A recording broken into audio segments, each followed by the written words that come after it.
नमस्कार भाइयों बहनों, सनातन धर्म आशीष चैनल पर आप सभी का स्वागत है। कल ईद उल जुहा था।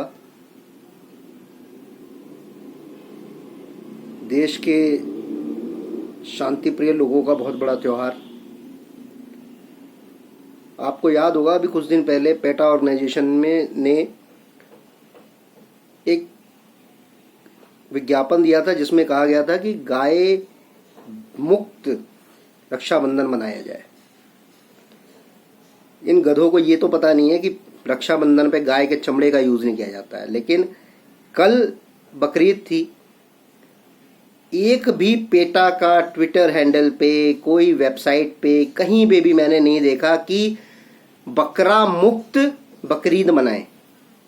पेटा जो कि अपने आप को जानवरों का सबसे बड़ा संरक्षक मानता है इस धरती पे, उसने एक बार भी ये नहीं कहा। सिर्फ बकरे नहीं, इस बकरीद के समय पे भैंसे, ऊंट, जितने भी जानवर हैं, शायद ही कोई जानवर ऐसा बचता होगा जिसको काटा ना जाता हो।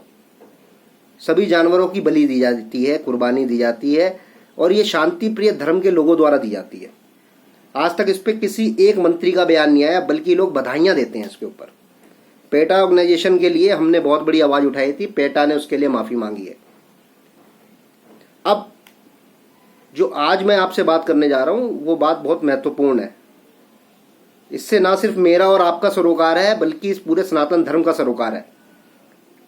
और मैं उन सभी धर्म के रक्षकों से जो धर्म के नाम पर वोट मांगते हैं, धर्म के नाम पर सभी प्रकार के काम करते हैं, जो अपने को सनातनी कहते हैं, उन सभी से मेरा आग्रह है इस पूरी वीडियो को सुने।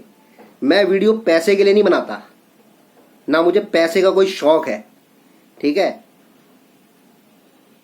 मेरे भगवान, मेरे कृष्ण, मेरे राम ने मुझे इतना दे रखा है कि मुझे इस फेसबुक और यूट्यूब का पैसा नहीं चाहिए।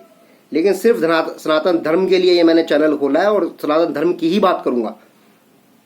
आज जिस टॉपिक पे बात करने जा रहा हूं, उस टॉपिक पे मैंने जब से इसको पढ़ा है तब से मेरा खून अंदर से खौल रखा है। कहानी शुरू होती है दिल्ली के बाबरपुर विधानसभा क्षेत्र से। यहां पर एक एरिया है जिसका नाम है मौजपुर। मौजपुर के अंदर में एक जगह है मोहनपुरी। मोहनपुरी एक ऐसा इलाका है, वो चारों तरफ से मुस्लिमों से घिरा हुआ है। 2-3 गलियां हैं जिसमें हिंदू रहते हैं। अब इसकी क्या कहानी है, इसके ऊपर मैं बताता हूं आपको कि इस एरिया में एक हिंदू परिवार रहता है, एक सनातनी परिवार रहता है, जिसकी एक बिटिया है। और वो बिटिया, जब ये दंगे शुरू हुए थे उसके आसपास के समय की बात है, लमसम, ये बिटिया अपने एक कुत्ते को घुमाने के लिए अपनी गली में निकलती है। गली के नुक्कड़ पे उसको 4 आवारा शांति प्रिय धर्म के कठमुल्ले लड़के मिलते हैं। उसमें से एक लड़का इस बच्ची के साथ पढ़ा भी हुआ है। ये दोनों एक स्कूल में पढ़ते थे, दोनों एक दूसरे को जानते हैं। वो लड़का उस लड़की को कहता है कि तू अपने कुत्ते को यहां मत घुमा, अगर तू इस कुत्ते को यहां घुमाती है तो मैं तेरा यहां खड़े खड़े रेप कर दूंगा। वो उसको गाली देता है, वो उसको कोशिश करता है दबाने की। वो लड़की प्रताड़ित होकर वापस आती है, मानसिक क्लेश में आके अपने माँ बाप को यह चीज बताती है। पुलिस वाले को फोन किया जाता है, पुलिस आती नहीं है, पुलिस नहीं आती है। आप क्या समझते हैं? और जो आईओ साहब हैं और जो एसएचओ साहब का जो रवैया है भजनपुरा थाने का, वो इसमें इतना शर्मनाक है, इतना शर्मनाक है कि मैं आपको क्या बताऊं। उस लड़की के परिवार पे ये दबाव बनाया जाता है कि पहले तो एफआईआर नहीं लिखी जाती। वो लड़की किसी भी तरीके से एसीपी तक अपनी गुहार लगाती है। एसीपी के कहने पर एफआईआर लिखी जाती है, और एफआईआर में ये नहीं लिखा जाता कि इस लड़के ने इस लड़की को, हमारी बहन को रेप करने की धमकी दी है, बल्कि ये लिखा जाता है कि मामूली छेड़छाड़ की घटना है और ये लड़का अगर माफी मांग लेता है तो मैं इसको माफ कर दूंगी। जो कि ये लड़की बिल्कुल नहीं चाहती थी। ये लड़की चाहती थी इस पे पॉस्को एक्ट के तहत कार्रवाई की जाए, निर्भया एक्ट के तहत इसमें कार्रवाई की मांग थी। लेकिन पुलिस की मिलीभगत से, वहां के रसूखदार मुसलमानों की वजह से वो 50 घर इकट्ठे हो गए मुसलमान इस लड़की के अगेंस्ट जाते हैं थाने में, और पुलिस के जो एसएचओ साहब है मीणा साहब भजनपुरा थाना के, उनकी आवाज बदल जाती है और वो लड़की पे प्रेशर बनाते हैं कि उल्टा तुम्हारे ऊपर एफआईआर हो जाएगी अगर तुम समझौता नहीं करती हो। जब ये लड़की का परिवार नहीं मानता तो इस लड़की के परिवार को वहां पर 3-3, 4-4, 5-5 घंटे बैठाया जाता है, एफआईआर दर्ज नहीं की जाती। और एफआईआर दर्ज उस दिन होती है जब ऐसी एसीपी इसमें मध्यस्थता करते हैं, एसीपी के कहने पर एफआईआर दर्ज की जाती है। लेकिन कमाल की चीज ये है कि जिस दिन एफआईआर दर्ज होती है लड़की को कहा जाता है इस रिपोर्ट की कॉपी आपको रात को 12 बजे मिलेगी। कितना शर्मनाक रवैया है भजनपुरा थाना के मीणा साहब एसएचओ साहब का कि जो एक लड़की को कहते हैं कि रात को 12 बजे आप आना यहां पर थाने में एफआईआर की कॉपी लेने, वो लड़की उस दंगे के माहौल में अपने रिलेटिव के साथ में जाती है, अपने चाचा या भतीजे के साथ में जाती है, रात को 12:30 बजे उसको एफआईआर की कॉपी दी जाती है। लेकिन एफआईआर की कॉपी में वो सब धाराएं हटा दी जाती हैं, वो सब स्टेटमेंट हटा दिए जाते हैं जो कि उस लड़की ने अपना बयान दर्ज कराया था। अब आप इससे समझिए कि क्या षड्यंत्र चल रहे हैं सनातनियों के खिलाफ, और आज तक इस लड़के के ऊपर कोई कार्रवाई नहीं की गई। महिला आयोग महिलाओं का ठेकेदार बनता है, महिला आयोग की अध्यक्षता में जो अध्यक्षा हैं उनको मेरा करबद्ध निवेदन है कि इस लड़की के लिए संज्ञान लेके स्वतः इस पे तुरंत त्वरित कार्रवाई की जाए ताकि भविष्य में कोई निर्भया जैसी घटना ना हो। और इसके बाद मैं आपको एक चीज और बताता हूं, चूंकि उस लड़के के ऊपर कोई कार्रवाई नहीं हुई है, वो लड़का आए दिन इस लड़की के परिवार को धमकी देता है, बहुत ही गंदी गंदी गालियां देता है जो कि मैं यहां पे बोल भी नहीं सकता। लेकिन दिल्ली के हर गली, हर नुक्कड़, हर चौराहे पर ये माँ और बहन की गालियां सार्वजनिक है। वो उस लड़की को धमकी देता है, मैं तुझे खड़े करके तेरा रेप करूंगा। माँ और बहन की गालियां दी जा रही हैं उस लड़की को, सिर्फ उसको सनातनी होने की सजा दी जा रही है, एक मुस्लिम बाहुल्य क्षेत्र में होने की सजा दी जा रही है। दिल्ली सरकार और दिल्ली सरकार की नाकामी है, और मैं तो कहता हूं उसमें केंद्र सरकार की सबसे बड़ी नाकामी है। केंद्र सरकार क्या कर रही है? केंद्र सरकार के अधीन में दिल्ली पुलिस है, दिल्ली पुलिस के ऊपर क्यों नहीं डंडा करा जाता है? ये एसएचओ मीणा जैसे लोग, आईओ जैसे लोग ये क्या कर रहे हैं? एक सनातनी बच्ची के साथ इतना बुरा व्यवहार, और उस बच्ची के साथ में रेप की सुरेआम उसको धमकियां दी जा रही हैं, उसकी बयान को तोड़ मरोड़ के उसको एफआईआर की जा रही है। क्या हो रहा है ये? मेरा इस देश के गृह मंत्री अमित शाह जी से करबद्ध निवेदन है कि इस सनातनी बच्ची के लिए आपको स्वतः संज्ञान लेकर दिल्ली पुलिस के कान मरोड़कर उसकी एफआईआर रिपोर्ट करवानी चाहिए, उसके जो धाराएं उचित लगनी चाहिए, उस लड़के पर तुरंत त्वरित कार्रवाई हो। और अगर ऐसा नहीं होता है तो इसके लिए हम लोग आंदोलन करने से पीछे नहीं हटेंगे, इसके लिए आंदोलन किया जाएगा। इस लड़की के साथ मैं आज दिल्ली पुलिस, दिल्ली सरकार, केंद्र सरकार तीनों से विनती कर रहा हूं, और जितने भी संगठन हैं, मानवाधिकार संगठन, जितने भी नारी सुरक्षा कानून के अंतर्गत आने वाले एनजीओ, उन सभी से मेरी विनती है कृपया इस हमारी बहन को न्याय दिया जाए। ये जो मैं आपको बता रहा हूं ये सत्य घटना है। इस लड़की का नाम चूंकि हम बता नहीं सकते, उसका नाम बदल के दिव्यांशी कहा गया है, लेकिन आज की एक न्यूज है ऑप इंडिया पे न्यूज है 2 अगस्त की, उसके सौजन्य से मैं आपको ये पूरी रिपोर्टिंग बता रहा हूं कि इसमें क्या होता है, कैसे होता है। और इस कहानी के बाद आज तक कुछ नहीं हो रहा है। 21 फरवरी 2020 की शाम जब दिल्ली के नूरे इलाही, गोंडा चौक, चांदबाग, जाफराबाद, भजनपुरा, यमुना विहार, ब्रह्मपुरी जैसे इलाकों में दबे छिपे कई दंगों की भूमिका लिखी जा रही होगी, ठीक उसी समय मौजपुर के मोहनपुरी इलाके में हिंदू बहुल 2-3 गलियों में से गली नंबर 8 में रहने वाली लड़की देवांशी, बदला हुआ नाम है, अपने पालतू डॉग को गली में घुमाने निकलती है और गलती से गली नंबर 9 के उस मोड़ तक पहुंच जाती है जहां से मुस्लिम बहुल घनी बस्ती शुरू होती है। एक लड़की का उस एरिया में पहुंच जाना उसकी सबसे बड़ी भूल साबित है, और बदले में मिलती है गाली और रेप की धमकी। इस लड़की ने ऑप इंडिया से बात की है, इसने अपनी सारी चीजें बताई हैं। कमाल की बात यह है कि पीसीआर को करने के बाद पीसीआर को कॉल की जाती है, पीसीआर आती है, उसको और उसकी मां को भजनपुरा थाना ले जाते हैं, 3 घंटे बिठाए रखा जाता है। रात 10:30 बजे उनकी शिकायत आईओ मनोज भाटी, मैं आपको बता रहा हूं IO Manoj Bhati is also culprit.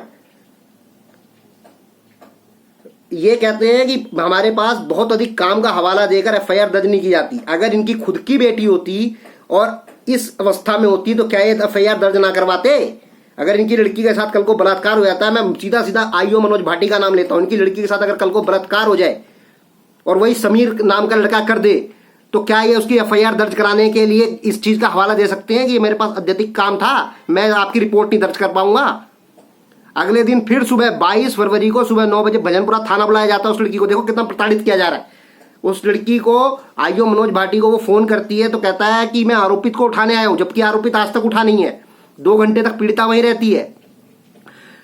आरोपित समीर के परिवार और उसके मोहल्ले के 50 से अधिक मुस्लिम थाने पर इकट्ठे होते हैं। एसएचओ भजनपुरा आरएस मीणा जब कई प्रभावशाली मुस्लिमों से अंदर मिलते हैं, उनके सुर बदल जाते हैं। ठीक है, ये मैं फिर से नाम ले रहा हूं, SHO Bhajanpura RS Meena. RS Meena को तत्काल प्रभाव से निलंबित करके इनको ऐसी जगह पे पोस्टेड करना चाहिए कि इनको समझ में आ जाए कि एक लड़की के जो अधिकार हैं, एक लड़की का जो शोषण हो रहा है इस समाज में, उसके लिए पुलिस को और ज्यादा जागरूक होने की आवश्यकता है। अच्छा, जब 21 फरवरी की रात को एफआईआर दर्ज करने की बात की तो लड़की को उल्टा धमकी दी गई वहां पर और समझौते का दबाव बनाते हैं और फिर कहते हैं कि अगर तुम नहीं मानोगी तो हम तुम पर ही एफआईआर कर देंगे। ये देखिए कमाल की 22 वर्षीय लड़की है, ये आपकी और मेरी बहन है। उस लड़की की मां को कैबिन से बाहर भेज दिया जाता है। कमाल की बात देखिए, एक वहां पे लेडी कांस्टेबल नहीं है, लड़की की मां को उस जगह से बोला जाता है आप कैबिन से बाहर जाइए। ठीक है, ये सीधा सीधा जो है लड़की के अधिकारों का हनन है और उसको घंटे बिठाकर भी उसकी एफआईआर दर्ज नहीं करते ये लोग। यह एसएचओ भजनपुरा मीणा आरएस मीणा की करतूतें बता रहा हूं मैं आपको। थक हार कर जब एसएचओ मीणा और आईओ मनोज भाटी और समाज के कई लोगों के कहने पर वो समझौते को राजी भी होते हैं बेचारे, तो भी उन पर उल्टा एफआईआर की धमकी करते हैं ये लोग। थाने में आरोपित समीर के अपने परिवार और मोहल्ले वालों के साथ मौजूद होने और स्वयं पीड़िता के अनुसार समीर द्वारा यह कबूल करने के बाद भी हाँ उसने ही गाली और रेप की धमकी दी थी, कुछ नहीं हुआ, कुछ नहीं हुआ। कमाल की बात है, और लड़का पुलिस के आगे कह रहा है हाँ मैंने गाली दी थी, मैंने उसको रेप की धमकी दी थी, उसके बावजूद भी पुलिस उस पर कुछ नहीं करती है। क्यों? क्योंकि 50 कठमुल्ले खड़े हो जाते हैं उस लड़के के लिए और कहते हैं कि इस लड़के को अगर कुछ हुआ तो तुम्हारी ऐसे ऐसी कर देंगे। ये सनातनियों तुम्हारी बहुत बड़ी नाकामी है। जब तक तुम एकता में नहीं रहोगे तुम्हारे बहन बेटियों के साथ यही होता रहेगा। लेकिन इसके बाद ये हमारी बहन अड़ जाती है, ये कहती है अगर उसने गलती की है तो उस पर एफआईआर होनी चाहिए। आगे की कहानी मैंने आपको बताई है कि वो एफआईआर करते नहीं है। फिर वो एसीपी से बेचारी मिलती है, एसीपी से मिलने के बाद उसको जो है कहा जाता है कि एसीपी मिलेंगे आपसे, ये करेंगे वो करेंगे। एसीपी जल्दी मिलते नहीं है, फिर वो मिलते भी हैं तो वो कहते हैं ठीक है हम एफआईआर कराते हैं आपकी। यहाँ पे एसीपी का रोल फिर भी तारीफ तो नहीं कहूँगा, लेकिन हाँ उन्होंने अपना हद तक कुछ काम किया है। एसीपी ठीक थे, एसीपी ने कहा कि ठीक है आपकी एफआईआर लिखी जाएगी, एसीपी ने एफआईआर लिखी भी। कमाल की बात है, राष्ट्रीय महिला आयोग जो औरतों के हर मामले पर झंडा बरदारी करता है, उस लड़की ने अपनी शिकायत जो है वो वहाँ की हेल्पलाइन में फ़ोन करके बताया गया, लेकिन वो उसको लड़की को कहा जाता उल्टा कि आप डीसीपी सीलमपुर जाइए और वहाँ पे जाकर एसीपी से शिकायत करिए। एसीपी के आदेश पर अगर उसकी बात सुनी जाएगी और फिर भजनपुरा थाना में एफआईआर होगा, ये होगा। क्या महिला आयोग सिर्फ एक कॉल सेंटर बन के रह गया है? वहाँ पे सिर्फ कॉल किया जाएगा और वो उनको कंसल्टेशन देंगे, आप यहाँ चले जाओ, वहाँ चले जाओ, ये चले जाओ, वो चले जाओ। इससे तो अच्छा है कि ये इतना सारा जो खर्चा होता है महिला आयोग का, उसको बंद करके जहाँ पे 10-12 कॉल सेंटर वाले बच्चों को दे दिया जाए, रोजगार भी मिलेगा और कम से कम महिला आयोग को अपना काम नहीं करना पड़ेगा।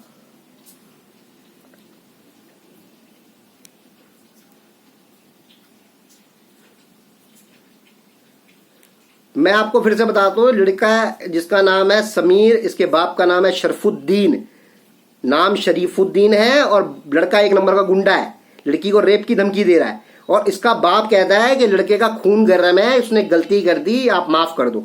ये बड़ी बात है। बाप भी उसको जस्टिफाई कर रहा है कि लड़के ने तो बस जी वो खून गर्म था, अगर इतना ही खून गर्म है ना तो अपने लड़के को बोल कि ठीक है अगर उसका खून गर्म है मेरे पास आ जाए, मैं उसका खून एकदम ठंडा कर दूंगा।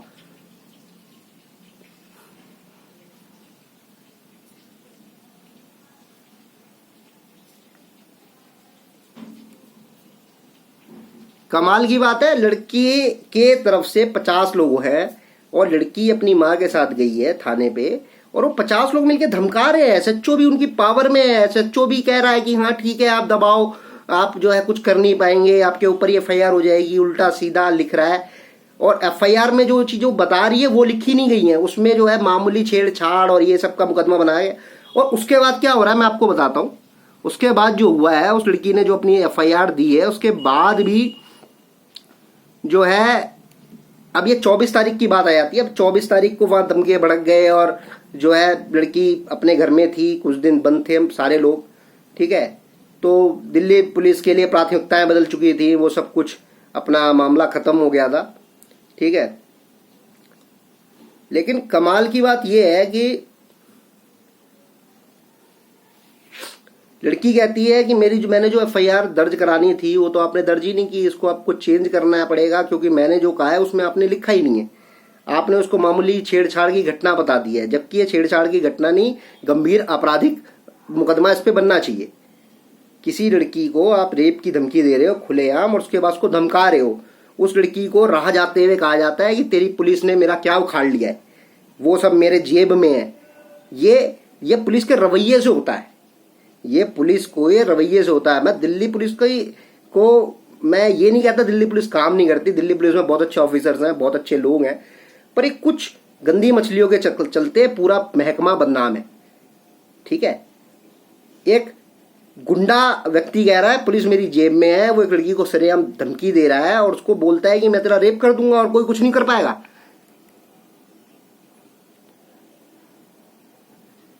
यहाँ पे माननीय सांसद मनोज तिवारी जी हैं नॉर्थ ईस्ट दिल्ली से, उनको भी ये लड़की पत्र लिखती है। ये पत्र है